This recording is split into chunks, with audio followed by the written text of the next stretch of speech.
Hola extremos, aquí tengo la nueva JBL Flip 6. Vean, le acabo de hacer el unboxing, pendiente de ver el video. Y aquí automáticamente yo todo lo estoy administrando todo desde el celular, desde la aplicación de JBL. Me lo detectó solo, todo me lo detectó automáticamente. Y podemos ver aquí, yo entro aquí a la aplicación, puedo actualizar el firmware directamente de la bocina. Y también puedo aquí ajustar todo lo que es brillos, agudos, todo lo que tiene que ver con el sonido.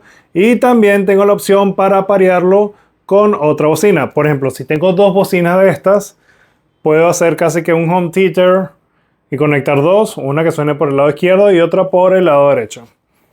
Muy buena bocina, una belleza este color verde. Veanla cómo es. ¿Quieres saber cómo suena? Escucha.